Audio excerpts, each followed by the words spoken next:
Erev Tov Mevorach, le Shul Morav Rabotai. Bezrat Hashem Itbarach, ce soir on va étudier un sujet d'un événement qu'on va avoir cette semaine. C'est le jeûne du 17 Tammuz. Et je sais que les gens n'aiment pas parler de sujet de Havelout et n'aiment pas parler de cette période. Mais en approfondissant dans ces événements, on retrouve beaucoup de réconfort et on retrouve beaucoup d'espoir et on découvre quel est le travail du juif, quel est chaque juif, qu'est-ce qu'il doit, à quoi il doit penser, quel doit être son travail spirituel pendant cette période pour pouvoir se rattacher et que Bezrat Hashem, on soit zoché de recevoir le Mashiach Tzidkenu qui va construire le Beth Amikdash, le troisième et définitif Beth Amikdash, Bimera Beyamen. Je souhaite envoyer des souhaits de Refoua Shelema à notre ami, le Rav Monsieur Charlie Temsot, que normalement ce shiur devrait être chez lui et que voilà, par les forces des choses, on se trouve loin, mais on pense à lui. Notre Hachem, Refoua Shelema, Berama Chevara. Et à la fin du shiur, Bezrat Hashem, je voudrais aussi donner juste une petite histoire, comme on se trouve le jour de l'Aïloula du Kadosh, Rabbi Chaim Ben Attar, Alav Shalom, le Or Chaim Kadosh, qui est enterré à Arazetim, pas très loin d'ici. Alors on va raconter une petite histoire que Bezrat Hashem, Zechuto Tagen Alenu, vers le Kol Israël. Alors commençons doucement le sujet, le thème de 17 Tammuz. On va essayer d'approfondir dans les choses qui se sont passées ce jour-là et de mettre un lien entre toutes ces choses. Alors on a une Mishnah dans le traité Ta'anit, la Gemara dans Masechet Ta'anit, dans la page 26, ramène une Mishnah, où là-bas, la Mishnah nous dit comme ça. Chamisha devarim er'u et avotenu beshiva asar betamuz. 5 choses se sont passées le jour du 17 Tammuz. Vechamisha betisha be'av. Et on a 5 à Tisha B'Av. Beshiva asar betamuz, nishtab beru aluchot. Première chose, on a les tables de la loi qui ont été cassées. Deuxième chose, boutal hatamid. Le korban qui était fait tous les jours au Beth Amikdash, le matin et l'après-midi, le korban hatamid, le sacrifice du tamid, le tamid, mot tamid veut dire régulier, il a été annulé ce jour-là. Troisième chose qui s'est passée à Tisha Tammuz, Uvkira Ha'ir. Nebuchadnezzar, c'est le roi de Babel qui a détruit le premier temple. Et le jour du 10 Tevet, donc ça fait quelques mois, il a mis une muraille autour, il a amené son armée autour de Yerushalayim. C'était une stratégie afin d'affamer, de faire un matzor, de mettre un couvre-feu, et comme ça les habitants juifs de Jérusalem ils seront affamés. Puis après la guerre, essayer de rentrer et de s'infiltrer. Et donc cette muraille elle a été posée le 17 Tammuz, et plus tard le 10 Tevet, et plus tard le 17 Tammuz, ils ont forcé cette muraille, ils sont rentrés dans Yerushalayim, donc ils ont cassé la muraille. Uvkira Ha'ir, la muraille est tombée le jour du 17 Tammuz, et ils sont rentrés à Yerushalayim 3 semaines, et à la fin de ces 3 semaines, Tisha B'Av, ils ont détruit le premier temple et le deuxième temple, le Beth Amikdash. Alors, ça c'est la troisième chose, Uvkira Ha'ir, la ville a été dévoilée. Quatrième chose, Saraf Apustemus et Torah. Apustemus Aracha a brûlé la Torah. Et cinquième chose, Vehe'emid Tselem Bahechal. Et il a placé une idole, Avodah Zara, dans le Echal, dans le Beth Amikdash. Voici les 5 choses qui sont décrites dans cette Mishnah, dans la Masechet Ta'anit, 5 choses qui ont l'air rien à voir l'un avec l'autre et que le but de ce shiur, Bezrat Hashem, c'est d'essayer de trouver le point commun et l'idée profonde qui se cache derrière ces 5 choses, et afin de comprendre et d'intégrer cette journée de 17 ans. Mais avant de commencer à un petit peu expliquer chaque chose pour pouvoir arriver au point commun, il faut savoir qu'on a un Magen Avraham dans le Shulchan Aruch, dans le Siman Taf Kuf Mem Tet, dans les Halachot Ta'amiot, il nous ramène le Rambam. Le Rambam, il donne un très très grand chidouche sur le sujet de tous les jeûnes qu'on a. Souvent, on se dit, oh là là, ce jeûne-là, comment je vais le passer? Laisse-moi juste être après. Ça serait vrai si le jeûne était sous forme de deuil. Certains Rishonim, le Ran et le Ritva, ils disent que le jeûne, le sens du jeûne, c'est de attrister la personne pour pouvoir s'endeuiller, aider la personne à se rattacher au Beth Amikdash. Mais le Rambam, il a une autre psychologie, une autre compréhension dans le sens des jeûnes. Il dit le Rambam, et comme ça ramène la halacha, donc la halacha est comme le Rambam, le Magen Avraham, puis le Mishnah Bura, que le sens du jeûne, c'est les horaires et alevavot les dareke tshuva. Le jeûne, ça ressemble au jeûne de Yom Kippour. Et le jeûne de Yom Kippour, c'est faire tshuva. Alors donc ici aussi, le sens du jeûne, c'est de faire tshuva. Donc il faut qu'on sache sur quoi on doit faire tshuva, et il faut qu'on sache comment faire tshuva. Et ça, c'est Bezrat Hashem, ça va nous aider, ce shiur-là, je suis sûr. Moi, personnellement, ça m'a aidé à mieux comprendre et mieux à me rattacher à cette journée-là. Et je souhaite que Bezrat Hashem, j'arrive à faire transmettre ce message. Alors, on va commencer par, je récapitule, les 5 choses, l'étape de la loi qui ont été cassées, le korban atamid, le sacrifice qui était tous les jours au Beth Amikdash a été annulé, la ville qui perd sa muraille, la Torah qui est brûlée et une idole qui est placée dans le Echad. A priori, rien à voir les uns avec les autres. Alors, parlons des tables de la loi. D'où on sait que les tables de la loi ont été cassées le jour du 17 Tammuz. Alors, la Gemara dans la page 28b, donc 2 pages plus tard, la Mishnah se trouve dans la page 26 et 2 pages plus tard dans la page 28, la Gemara nous ramène l'histoire de Moshe Rabbeinu.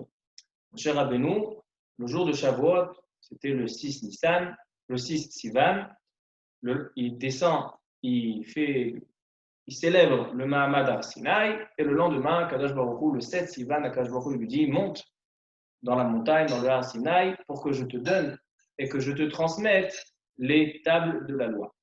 On sait tous que Moshe Rabbeinu va se trouver 40 jours et 40 nuits sans manger ni boire pour pouvoir recevoir la Torah, recevoir les tables de la loi pour les descendre.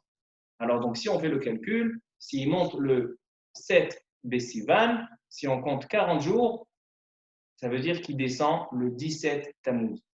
Du 7 Sivan jusqu'au 17 Tammuz, on a 40 jours. Donc, le 17 Tammuz, il vient descendre avec les premières tables de la loi. Il voit Am Israël qui faute dans le veau d'or, et là, il casse les tables de la loi. Donc, ça veut dire que ce jour-là, le 17 Tammuz, on n'a pas seulement les tables de la loi qui ont été cassées. On a un événement qui est un petit peu plus marquant.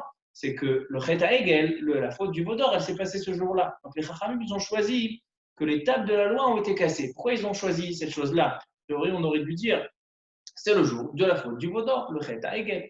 D'une autre part, Tisha B'Av, c'est le jour de la faute des Meraglim. On sait que ces deux fautes, c'est les fautes qui nous accompagnent pendant toute la galoute jusqu'à la fin des temps. La faute du veau d'or, la faute des Meraglim. La faute du veau d'or, elle s'est passée le 17 Tammuz, et la faute des Meraglim, elle s'est passée le jour de Tisha B'Av. Mais la Mishnah, quand elle veut décrire un des événements qui s'est passé ce jour-là, elle met le point sur Nishtaberu Aluchot.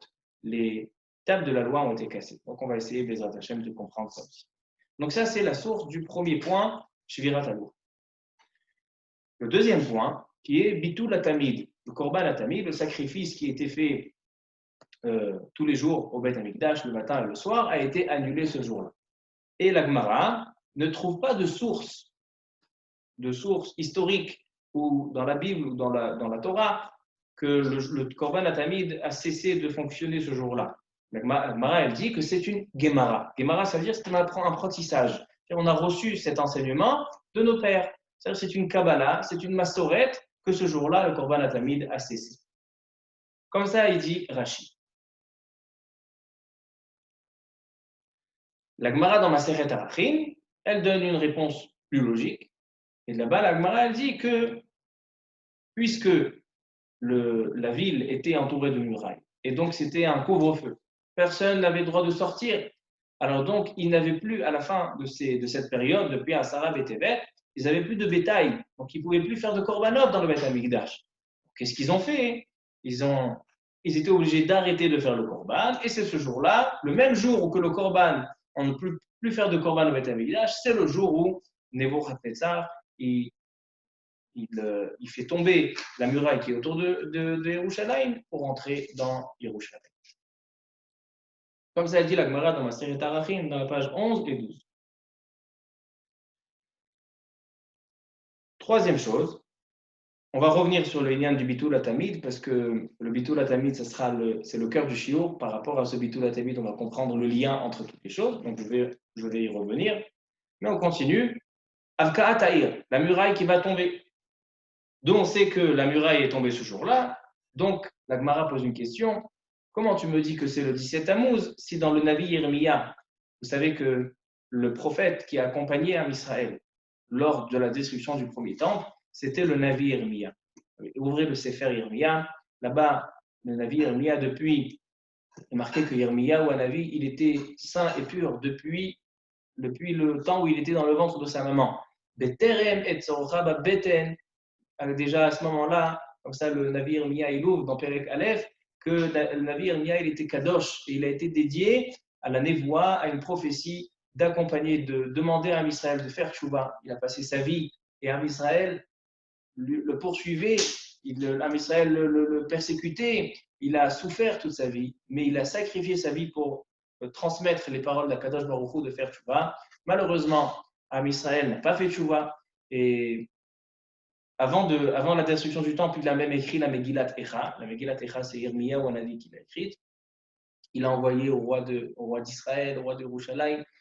Personne n'a voulu, ils ont brûlé sa Megillat Echa. Et il s'est passé ce qui s'est passé. Le temple il a été détruit. Et depuis, on lit cette Megillat Echa, qui a été écrite par le prophète Yirmiya ou Hanavi.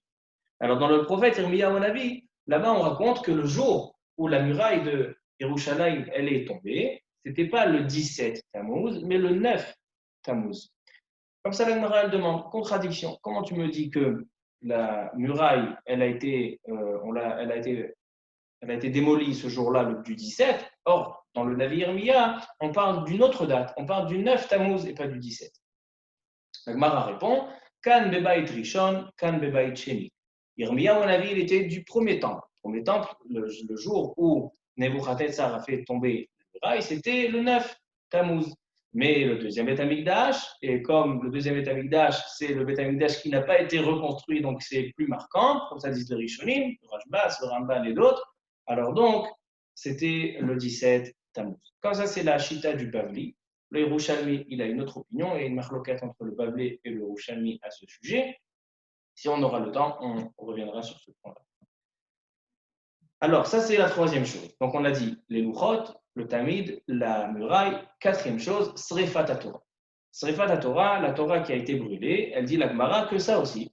C'est quelque chose qu'on n'a pas de source historique, mais c'est une Gemara, c'est un enseignement qu'on a de nos pères, que ce jour-là, Apostemus Aracha a brûlé le Sefer Torah.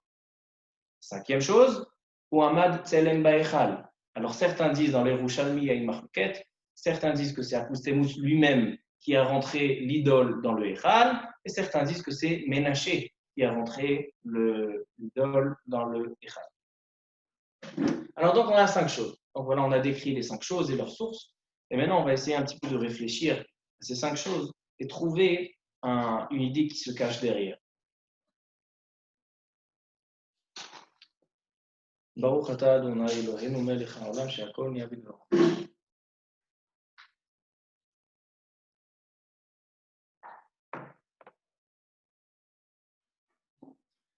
D'abord, si on voudrait parler de Serifat HaTorah, de la Torah qui a été brûlée par Apostemus Aracha, il y a une question, Et en fait, c'est une question générale. Tous les ans, je me pose cette question, quel est le lien entre tous ces 5 choses? Et Baruch Hashem, cette année, j'ai trouvé un pirouche et on va essayer de l'étudier ensemble. Un pirouche que j'ai trouvé dans le Ben Ishraï, dans son célèbre livre Ben Yehoyada, dans ma série Baba Kama. Et suite à cette explication, il y a une explication aussi du Rav Kook, le Rav Dov Kook de Tibériade, qui est un grand tzaddik, qui aussi donne une interprétation à ces paroles du Ben Ishraï. Mais avant ça, le point du Serifat à Torah. La Torah, elle a été brûlée ce jour-là. Et il y a une question qui est très très forte, que je pense que chacun de vous a réfléchi à ce point-là, peut-être pas évoqué en tant que question, mais c'est quelque chose qui interpelle chacun. Quand on parle de Serifat à Torah, ce jour-là, il y a Opostemu Saracha, il a brûlé un Sefer Torah. Est-ce que c'est la seule fois dans l'histoire de Ham Israël, dans l'histoire juive, où on croise une telle situation qu'il y a un ennemi du peuple qui vient et qui va brûler un Sefer Torah? Dans toutes les générations, on a eu des histoires comme ça. Pendant la Shoah, il n'y a pas eu des Sefer Torah qui ont été brûlés. Dans chaque génération, dans chaque guerre, on a les sonnés Israël, ceux qui veulent le mal d'Israël, ils vont toucher leur Bate Knessiot, ils vont brûler leur synagogue, ils vont brûler les Sifrei Torah. Donc, quel est le point spécifique? Pourquoi on a relevé ce point qu'Apostemu Saracha, ce jour-là de 17 Tammuz, il a brûlé le Sefer Torah? Les Sifrei Torah, malheureusement, on en a eu plein qui ont été brûlés. Qu'est-ce qu'il a de spécial, ce Sefer Torah? Alors, dans le Rambam, il y a un commentaire qui s'appelle Divrei Yirmiyahu. Divrei Yirmiyahu, un commentaire sur le Rambam, il pose exactement cette question. Il dit, qu'est-ce qu'il a de spécial quand on dit, il pose une question encore plus forte. Il dit, le Divrei Yirmiyahu, la Mishnah dit, Saraf apostemu saracha et haTorah, et sefer haTorah. Dit, il a brûlé un sefer Torah. C'est quoi haTorah avec le He Yedia? C'est quoi haTorah? Alors il dit, le Divrei Yirmiyahu, il donne une explication intéressante. Il dit, il se peut qu'Apostemu Saracha, ce jour-là, il se peut deux choses. Il se peut qu'il a brûlé le Sefer Torah qui a été écrit par Moshe Rabbeinu. C'est-à-dire que le livre de Moshe Rabbeinu, il est resté jusqu'à l'époque de Apostemu Saracha, du Beth Amikdash, et là, il a brûlé le Sefer Torah de Moshe Rabbeinu. Donc, qu'est-ce qu'il a de spécial, le Sefer Torah de Moshe Rabbeinu? Il dit, le Divrei Yirmiyahu, que ce Sefer Torah, il est mesougal, il a une ségoula contre la apikorsut, il a une ségoula contre la avodazara, il a une ségoula contre ceux qui ne sont pas d'accord avec Akadosh Baruch Hu, ceux qui vont à l'encontre de la volonté d'Akadosh Baruch Hu. C'est un Sefer Torah avec une grande ségoula pour Am Israël.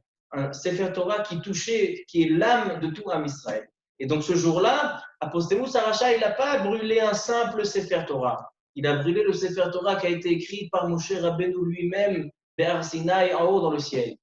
Ça, c'est la première explication qu'il donne, dit Béhémia. Deuxième explication, il dit, il se peut qu'il a brûlé le Sefer Torah qu'avait Ezra à Sofer. Ezra à Sofer, lors du deuxième Beth Amikdash, c'est lui qui a construit le deuxième, qui a ramené Am Israël pour construire le deuxième Beth Amikdash. Premier, c'est Shlomo HaMelech, deuxième, c'est Ezra à Sofer. Et Apostemu Saracha, il était à l'époque du deuxième Beth Amikdash, donc à la destruction du deuxième. C'est pour ça qu'il s'étonne. Est-ce que le Sefer Torah de Moshe Rabbeinu, il était depuis Moshe Rabbeinu jusqu'au deuxième temple? Alors il dit peut-être que c'est le Sefer Torah de Ezra à Sofer.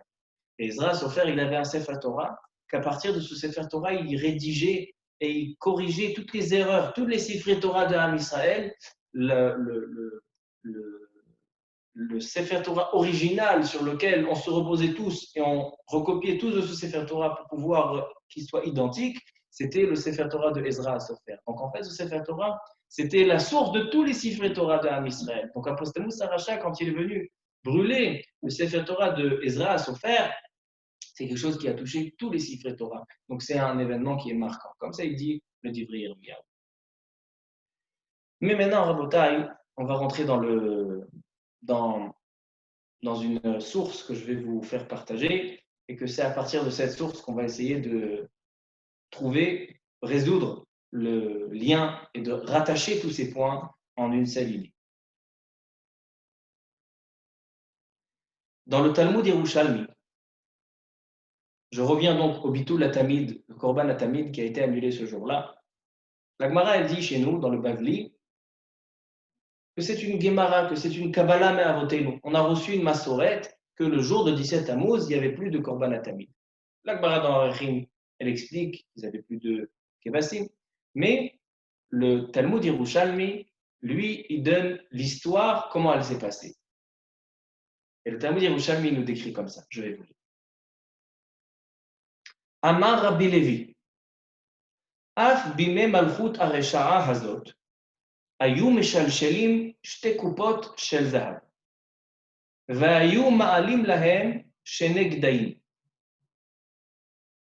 Il dit, le Yerushalmi, au nom de Rabbi Levi, qu'à l'époque de la destruction du Beth Amikdash, donc quand en Israël, ils étaient entourés de la muraille, ils continuaient à faire le sacrifice habituel, le sacrifice qui était régulier au Beth Amikdash tous les matins et tous les après-midi, Tamid Jel Boker, Tamid Jel Ben Arbaïn. Et ils continuaient. Et comment ils faisaient? Les Kohanim, ils étaient au Beth Amikdash. Et pour pouvoir ramener le bétail, qu'est-ce qu'ils faisaient? Ils faisaient descendre, comme une manière de poulie, ils faisaient descendre une boîte avec de l'argent dedans, pour que les personnes aillent acheter avec cet argent-là des moutons. Après, ils les ramenaient et ils remontaient le mouton en haut au Beth Amikdash pour pouvoir faire le sacrifice. Et comme ça, ils faisaient. Jusqu'au jour du 17 Tammuz. Et là, qu'est-ce qui s'est passé? Écoutez ce qu'il dit le Yerushalmi. ובסוף שלשלו להם שתי קופות של זהב והעלו להם שני חזירים רחמנא ליצלן. C'est-à-dire que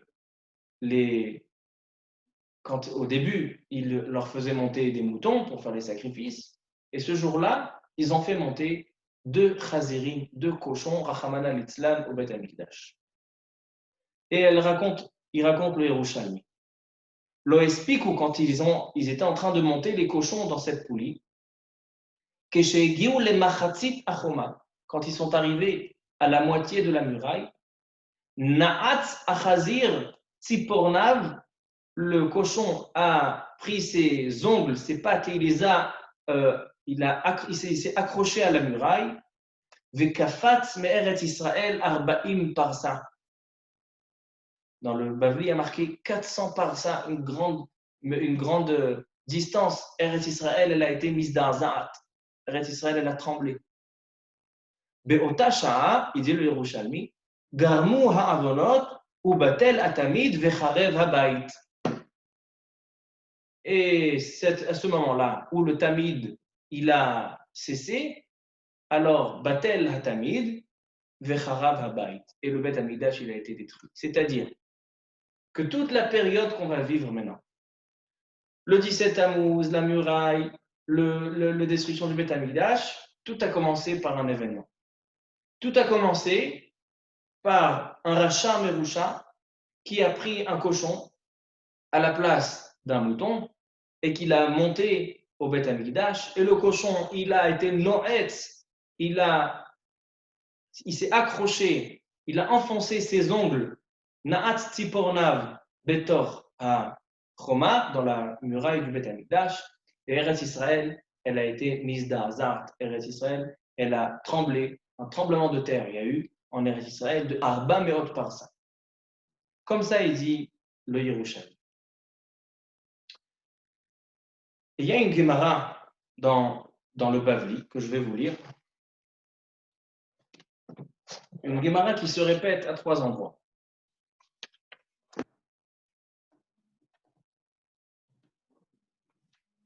La Gemara dans Masechet Baba Kama, dans la page 82b.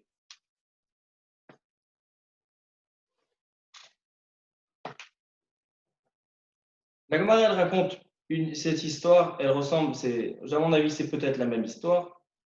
La Gemara, elle dit comme ça.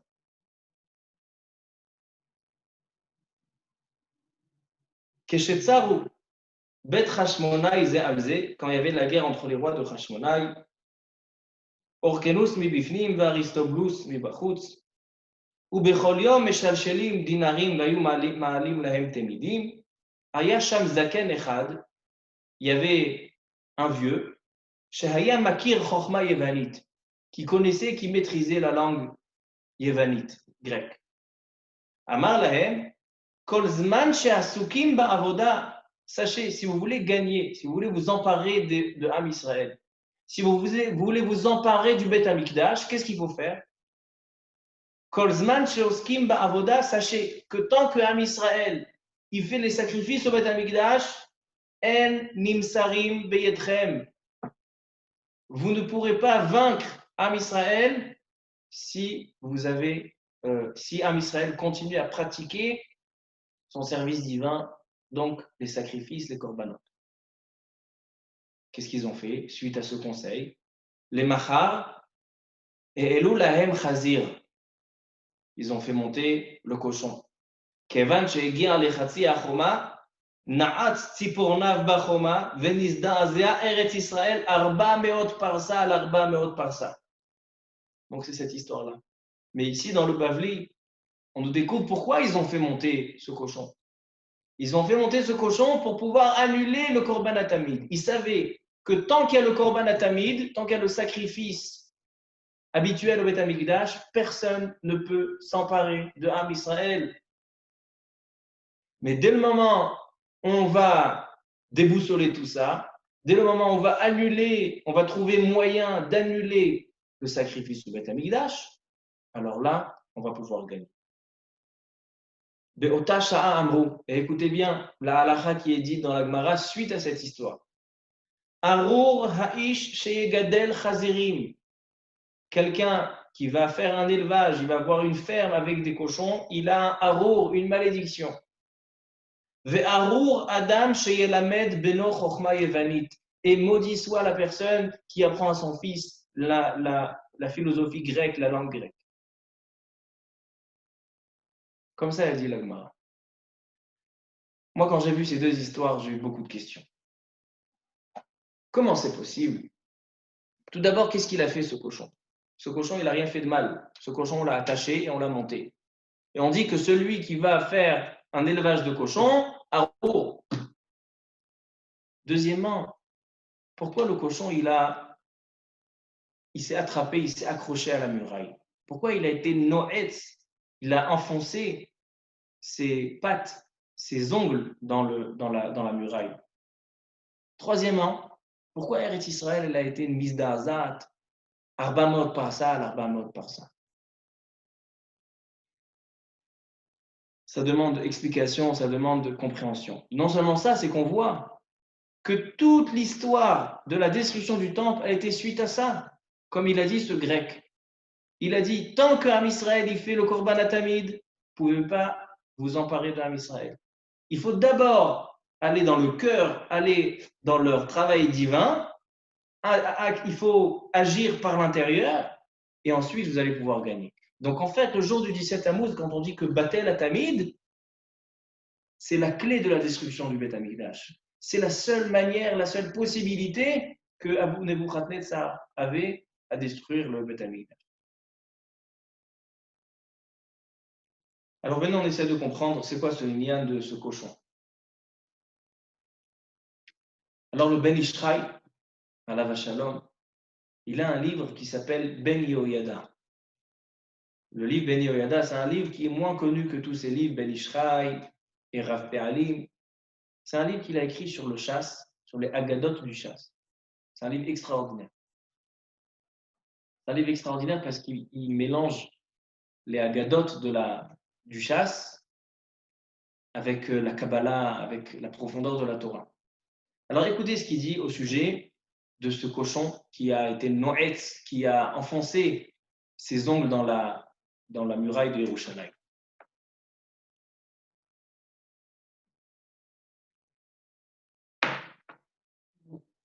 Il dit le Ben Ishraï, Ine Yadoua, c'est quelque chose de connu. Chez Hachazir ou Klipa Gdola. Le cochon, c'est une klipa, donc c'est-à-dire c'est une racine de Toum'a, d'impureté, qui est très forte. Velachen, et c'est la raison pour laquelle le mot Chazir, il contient à l'intérieur, si on apprend le mot Chazir, Chet, Zain, Yud et Resh, il contient à l'intérieur Yud et Zain, 17. 17 est la valeur numérique de Tov, le bien. Donc il dit, puisqu'on a le chazir qui est la Touma, et la Touma qui s'est emparée de la Kedusha. Il s'est emparé, c'est-à-dire que le mot chazir, il inclut en lui le tov, il inclut en lui le bien, c'est-à-dire que la pire Touma qui puisse y avoir, c'est une Touma qui a une emprise sur la Kedusha. Une Touma, une impureté qui a de l'emprise que sur l'impureté, elle nous fait moins peur, elle a moins de force, elle a moins d'impact qu'une impureté, qu'une Touma qui s'attache à de la Kedusha. Le chazir, il contient en lui le yud et le zaïd, il contient en lui le tov. Et c'est pour ça, il dit le Ben Ishraï, que le chazir, c'est le seul animal que dans ses simané tahara, dans ses signes, est-ce qu'on a le droit de consommer? Tout le monde sait qu'on n'a pas le droit. Pourquoi? Parce que c'est vrai qu'il a le sabot qui est fendu. Et en général, le sabot fendu est un signe de cache-route. La vache a le sabot fendu. Les moutons, ils ont le sabot fendu. C'est un siman tahara. Mais le chazir, il ne rumine pas. Il n'est pas ma'aleguera. C'est-à-dire qu'il contient un siman kashrut, il contient une tahara, mais c'est ça ce qui le rend encore plus tamé. Parce que d'abord, il induit en erreur, parce qu'il a un siman tahara. Il montre à tout le monde, je suis kasher. Et c'est ça le plus dangereux. En montrant qu'il est kasher, en montrant sa tahara, c'est ce qui le rend, c'est ce qui rend sa touma, c'est ce qui rend son impureté encore plus forte et encore plus importante.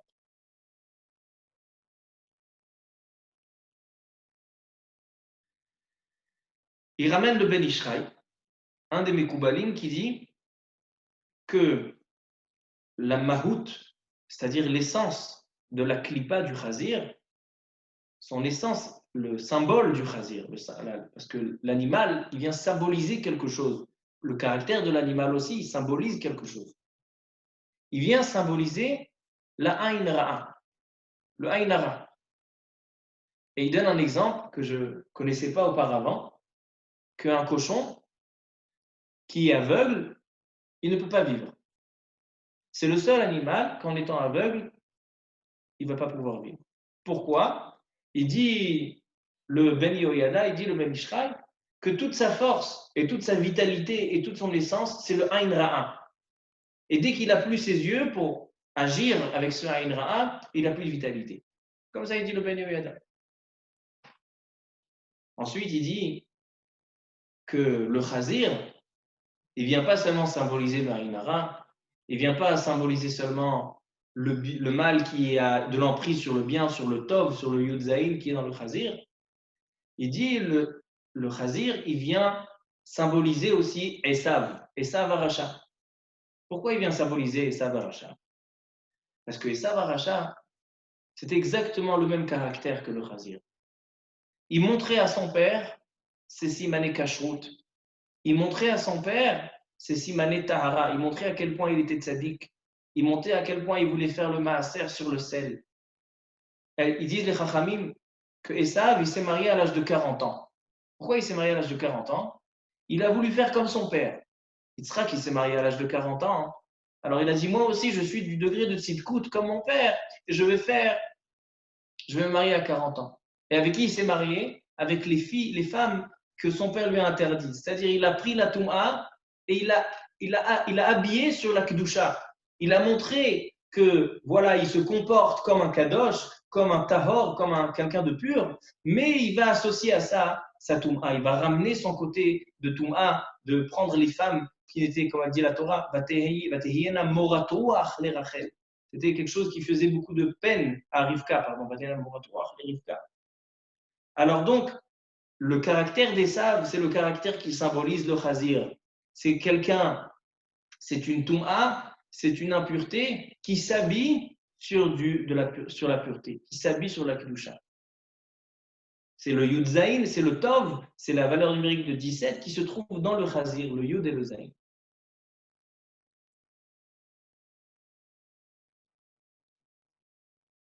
Maintenant, c'est quoi le Ain Ra'a?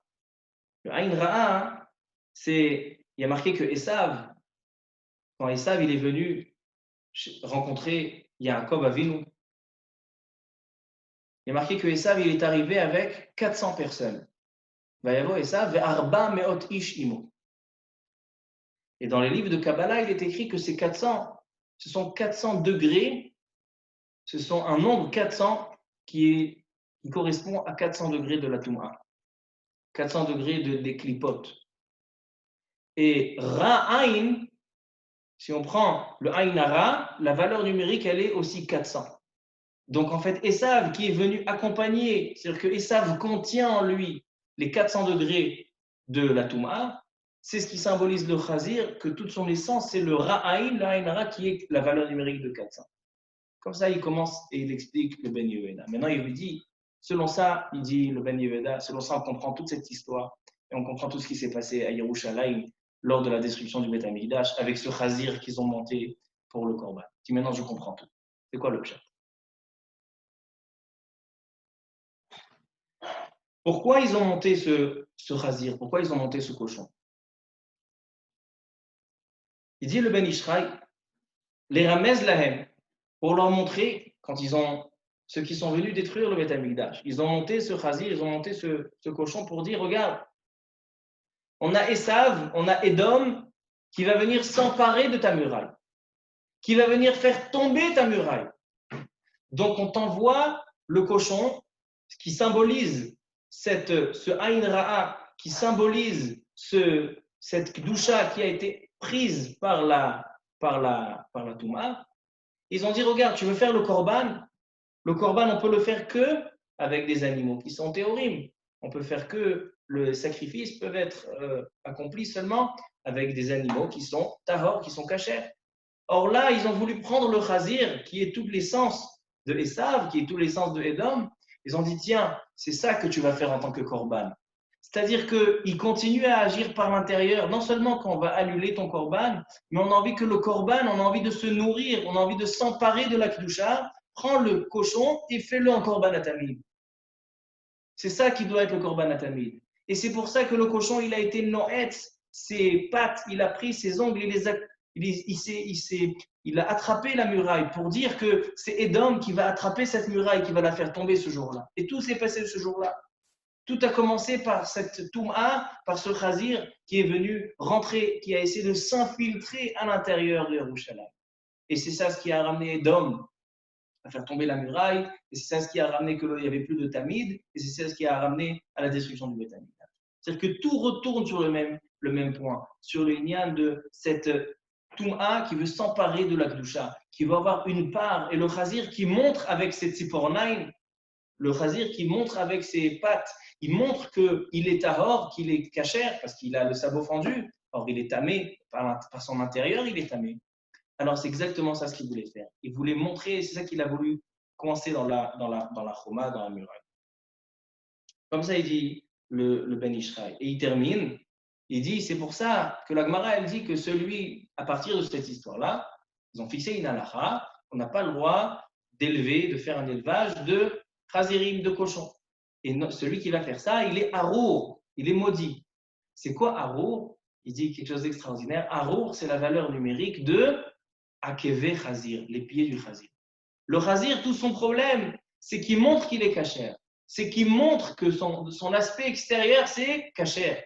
Mais si tu approfondis à l'intérieur, tu vois sa touma. C'est pour ça que Arour, qui est Akeve Chazir, ceux qui vont maintenant faire du business avec ce Chazir-là, ils vont induire en erreur les gens.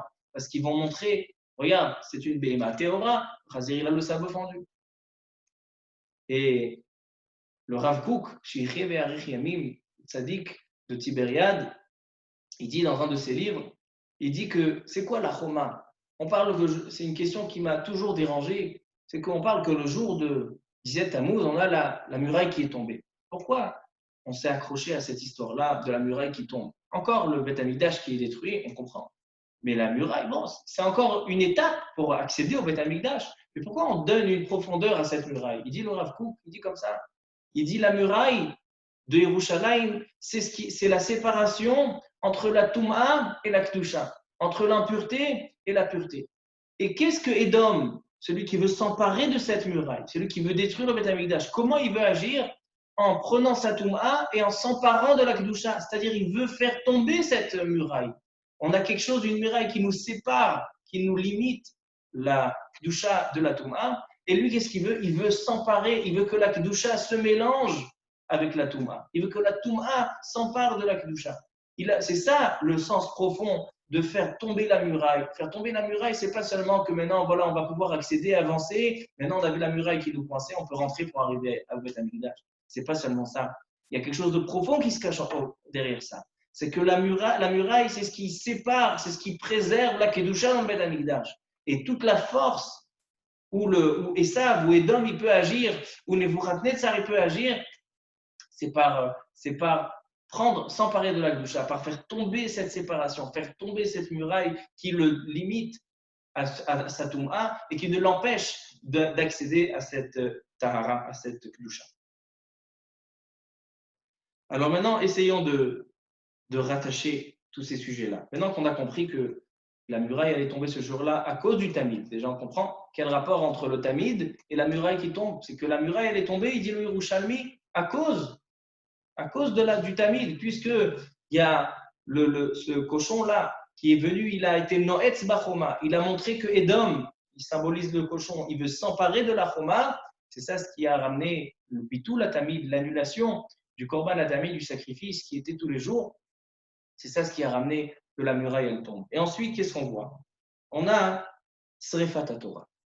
C'est quoi Srefat Torah? On a demandé qu'est-ce qu'elle a de spécial. Donc on a dit le pirouche du Divrei Yirmiyahu. Mais on va dire un troisième pirouche. C'est que dès le moment, quand on a une guerre entre la Touma et la Kedusha, alors donc c'est clair. On comprend la force. On voit les Grecs contre les Hashmonaïs, on voit la Kedusha contre la Touma, on voit Aman contre Achashverosh. C'est quelque chose qui est compréhensible, quelque chose qui ne met pas de bilboul, il n'y a pas de bilboul, on sait exactement qui est contre qui.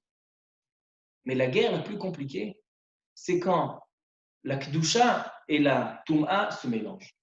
Quand on a quelqu'un que son arme, c'est s'emparer de la Kedusha, qui est ce chazir qui contient le Tov, qui contient le Yudzaïn, qui contient la Kedusha, que c'est tout Esav qui vient montrer, moi je me marie à 40 ans, mais avec les femmes qui me sont interdites, il mélange la Kedusha avec la Touma, ça c'est le plus dangereux.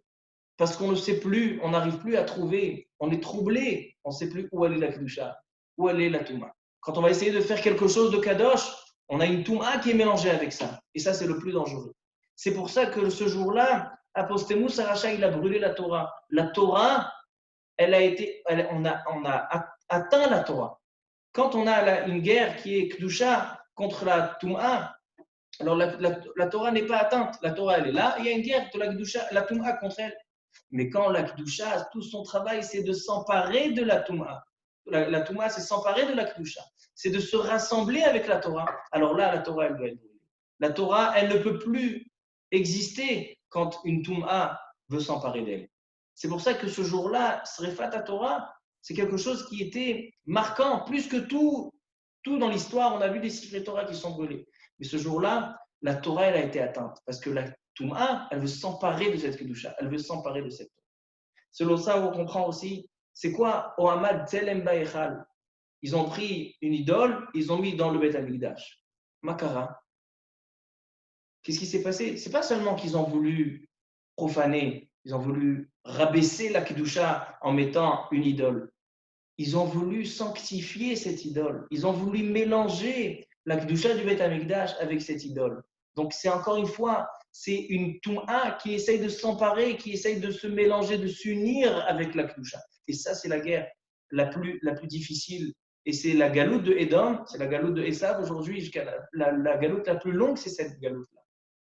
Et enfin, on a quoi? On a Shbirat Haluchot. Shbirat Haluchot, c'est le même sens de Srefat Torah. C'est que dès qu'Am Israël, ils vont prendre le veau, ils vont prendre un veau. Le veau, c'est quoi? On dit que le veau, c'est Yosef Hatzadik, c'est le Shem qui est monté. Le veau, c'est une Chaya Teora. Ils vont le faire en Avodazara, un veau d'or. Ils ont mélangé une Kedusha avec une Touma. Donc les Luchot, ils se cassent. On a atteint la Kedusha, on a atteint la Torah. Si on a atteint la Torah, mon cher Rabbeinu, il casse les Luchot. C'est-à-dire que Bessiyata d'Ishmaïa, je pense qu'on a rassemblé ces 5 choses, ces 5 événements, ces 5 situations qui se sont passées ce jour-là, qui sont les tables de la loi qui ont été cassées, le Korban Tamid, la muraille, la Torah qui a été brûlée et en dernier, c'est l'idole qui a été placée, ils rejoignent tous la même idée. L'idée, c'est l'Édom, c'est le Chazir, c'est Esav, c'est la galoute qui est s'emparer de la Kedusha, c'est envelopper la Kedusha par la Touma. Et ça, c'est la galoute la plus difficile. Et c'est pour ça que ce jour-là, il a été marqué. Alors donc notre tchouva, si on veut parler maintenant de la tchouva, qui se passe, si on dit que le jeûne de 17 Tammuz, c'est la tchouva, c'est qu'un homme, il doit chercher dans chaque chose comment il peut séparer la Kedusha de la Touma. C'est-à-dire, quand un homme il fait une mitzvah, quand un homme il fait quelque chose, il faut qu'il arrive à observer ses actions. Quand il fait une avéra, il doit observer ses actions. Quand je fais une action, combien de kedusha je contiens dans cet acte et combien de touma. D'essayer de séparer, si la galoute de Edom, c'est de mélanger la kedusha avec la touma, c'est de prendre ce chazir qui contient le yud zayin, le tov, alors venons, on sépare et on détache la touma et on sanctifie cette kedusha et on relève cette kedusha à Kadosh Baruch. Ça, c'est la tchouva qui peut se passer, et ça, c'est le travail qui peut se passer chez un juif le jour de Shiva Asar Tammuz, et tout ça revient aux paroles de Yerushalmi. C'est quoi Boutal Tamid? C'est quoi le Tamid qui a été annulé? C'est ce jour-là où en général ils montaient des moutons dans cette poulie. Et ce jour-là, ils ont monté le Khazir. Parce qu'ils ont voulu prendre ce Khazir-là qui montre sa Kedusha, ils ont voulu le faire en tant que Korban. Ils ont voulu prendre leur Touma et la mélanger. Et c'est pour ça que Nizda Azea, Eretz Israël, Arba Meot Parsa. Et c'est pour ça que, et ça revient à les Arbamot Parsa, c'est les mêmes Arbamot Ishimo de la Touma, comme ça dit le Penishraï. C'est Arbamot Parsa, ça correspond aux 400 degrés de la Touma. Donc voilà, ça c'est l'idée que je voulais transmettre au sujet de 17 Tammuz. Et juste, on termine avec une histoire du Or HaChaim HaKadosh Ba'al HaIlula. Cette histoire, elle est connue. Et je pense que certains d'entre vous m'ont déjà entendu raconter cette histoire. Mais c'est un minhag de raconter cette histoire le jour de l'Aïloula du Or HaChaim HaKadosh. Or HaChaim HaKadosh, il y a plein d'histoires. Mais cette histoire-là, c'est une histoire qui a marqué, je pense, qui a marqué tout Israël. Pour comprendre le degré du Or HaChaim HaKadosh, degré de Kedusha du Or HaChaim HaKadosh. Le Or HaChaim HaKadosh, il a un pirouche, un commentaire très célèbre sur la Torah, qui s'appelle d'ailleurs Or HaChaim. Et donc, tout le monde l'appelle selon le nom de son livre. Il a d'autres ouvrages. Mais son livre Or HaChaim sur la paracha, c'est ce qui lui a donné son nom. Son vrai nom, c'est Rabbi Chaim Ben Attar. Et non, il s'appelle Or HaChaim. Dans Parashat Bechukotai, le Or HaChaim HaKadosh, il donne 42 explications sur le mot Bechukotai. On a un mot, Im Bechukotai Telechu. Le mot Bechukotai, il donne 42 explications. Et on raconte qu'une fois, le Or HaChaim HaKadosh, il est sorti en galoute. Des fois, il y avait des très grands tzadikim qui voulaient annuler leur ga'ava, annuler leur orgueil. Donc, qu'est-ce qu'ils faisaient? Ils s'exilaient dans le monde, ils allaient dans un endroit que personne ne connaissait, ils ne disaient pas leur nom, ils ne disaient pas comment, qui c'est, afin de travailler sur la Midata Anava, Midata Bitoul. Alors le Or HaChaim HaKadosh est sorti en exil. Et là, il arrive dans une ville, il arrive au Beth HaKnesset, et il demande à quelqu'un, est-ce qu'il peut l'héberger? Il dit, avec plaisir, viens chez moi manger. Il ne lui dit pas qui c'est. En tant qu'un bon juif, il invite un pauvre monsieur qui est de passage, qui n'a pas où aller. Alors donc, il a dit, d'accord, viens, on va à la synagogue, on fait la tefila, après tu viens à la maison. Et par hasard, c'était Parashat Bechukotai. Le rav de la synagogue vient, il va faire la dracha de vendredi soir, et il dit, Moray Rabotai, ce Shabbat, c'est la Parashat Bechukotai. Et on ne peut pas ne pas rappeler notre maître, le grand tzaddik, Rabbi Chaim Ben Attar, le Or HaChaim HaKadosh, qui a donné sur cette paracha 42 explications seulement sur le mot Bechukotai. Et donc, on va dire ce soir 14 explications, parce qu'on ne peut pas dire les 42 en une soirée. Ce soir, 14 explications. Demain matin, au Kiddush, 14 explications. Seudah Shlishit, 14 explications. En tout, 42. Et là, le Or HaChaim HaKadosh qui a entendu ça, Il a dit, Rabbi Chaim Ben Attar. Il dit, Chaim Ben Attar, c'est pas le Rav, c'est pas un grand sadique. Moi, je le connais, c'est pas un grand sadique. Comme ça, Rabbi Chaim Ben Attar, il a dit. Et là, le Rav de la synagogue, il a dit, tout le monde s'est commencé à se mettre en colère. Comment il parle du Gdolador, du grand de la génération. Il dit à celui qui a invité, Rabbi Chaim Ben Attar, il dit, regarde, c'est où tu tiens ton invité, ou bien on l'enferme. Il a dit, excusez-moi, Rav, il vient, il lui dit, mais écoute, ça ne va pas la tête, qu'est-ce que tu parles comme ça du Rav Akadosh, Rabbi Chaim Ben Attar, ça ne va pas la tête. Il a dit, bon, d'accord. Le lendemain, au Kiddush, le Rav de la synagogue, il arrive au Kiddush, un petit peu de Machia, un petit peu d'Amrout. Rabotai, on va aujourd'hui transmettre encore 14 explications sur le mot Bechukotai du Gaon Akadosh Atzadik, Rabbi Chaim Ben Attar. Et là, Rabbi Chaim Ben Attar, il dit, que Rabbi Chaim Ben Attar. Il ne faut pas oublier que c'était des Marocains. Alors, bien sûr, la synagogue, il y en a, il commence à attraper une chaise, il dit, mais je vais le massacrer celui-là. Le Rav de la synagogue, il dit, Animoché al-Kvod Torah, sache, tu dois tenir ton invité, sinon on l'enferme. Il a dit, Mechila Kvod Arav, c'est la dernière fois, je vous promets, je vais lui demander. Et là, il lui donne sur la tête, Seuda Shlishit. Seuda Shlishit, arrive Seuda Shlishit. Et Rabotai, je vais donner les 14 derniers pirouchim du Rachaim Akadosh sur le mot Bechukotai. Et là, qu'est-ce qui se passe? Il dit de qui? De Rabbi Chaim Ben Attar Akadosh. Et bien sûr, Rabbi Chaim Attar, il dit, Anim Vakesh Mimchem, je le connais, c'est pas un Rav, c'est pas un tzaddik, Chaim Ben Attar. Et là, c'est terminé, il n'y a plus de pardon, ils le prennent et ils l'enferment dans la cave de la synagogue et il reste là-bas dans le noir, coincé, Rabbi Chaim Ben Attar. Imaginez-vous, ils ont enfermé Rabbi Chaim Ben Attar. Ils l'ont laissé là-bas. Le Rav, il a dit au bar là-bas, il dit, tu le laisses là-bas, je vais m'en occuper, laisse-le. Motsai Shabbat, ils viennent pour faire la Havdalah. Ils font Rishon LeZion, ils font Eliyahu Hanavi, et ils viennent pour allumer la bougie de la Havdalah, et la bougie ne s'allume pas. Rien à faire. Ils allument, il y a du vent, ils allument, il y a la fenêtre qui claque. Et ensuite, il y a d'un coup une tempête, un vent comme ça qui commence à se lever. Et le Rav de la synagogue, il comprend. Le Rav de la synagogue, il comprend. Il a une armoire qui est tombée sur sa tête. Il s'est tombé, il s'est évanoui.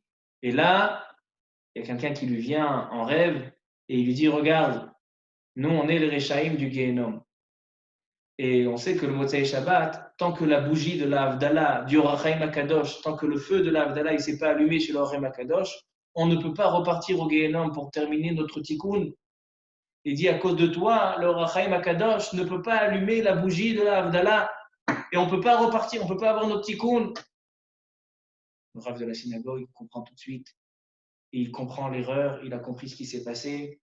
Et il a dit, il est allé vite dans la cave, il ouvre la cave et il dit à Rabbi Chaim Ben Attar, il lui dit, Chatanu, Mechila, Slicha, Vekapara, on a enfermé le grand de la génération, on s'excuse. Et toute la Keïla a demandé pardon. Et ils ont fait la Havdalah vers Kol Chazar Amekomo Beshalom. Donc ça, c'était juste une histoire pour montrer qui c'était le Kadosh, Rabbi Chaim Ben Attar. Donc, même si on ne peut pas tous aller à Harazetim sur sa tombe, mais au moins allumer une bougie, étudier un Mahamar de sa Torah, prier, demander que par son srout, à Kadosh Baruch Hu, il soit Merachem sur Am Israël et qu'ils disent Dai à notre Sarot et que cette épidémie elle s'arrête complètement, Bezrat Hashem, Vimra Be'amenu. Amen. On va faire les Ashkavot.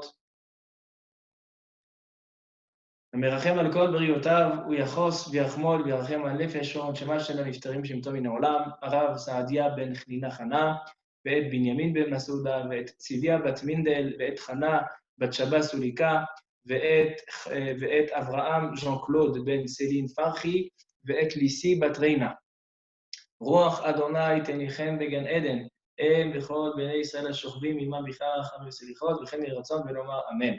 מי שברך אבותינו הקדושים והטהורים אברהם, יצחק ויעקב, משה ואהרון דוד ושלמה, הוא יברך את הרב יוסף יוסף בן אסתר, ואת שלמה בן יקות, ואת מרים בת שרה סברינה, ואת שלום בן מסעודה, ואת שלום שרל בן חולה, ואת שלום שרלי בן חסיבה, ואת יצחק ז'ק בן חסיבה, ואת כל החולים והחולות בעם ישראל, et tous ceux qui sont à cause de cette épidémie, qui sont מונשמים, qui sont מורדמים, השם ירפאם אותם ברפואה שלמה, רפואת הנפש ורפואת הגוף, et qu'on a des בשורות טובות במהרה בימינו, אמן ואמן.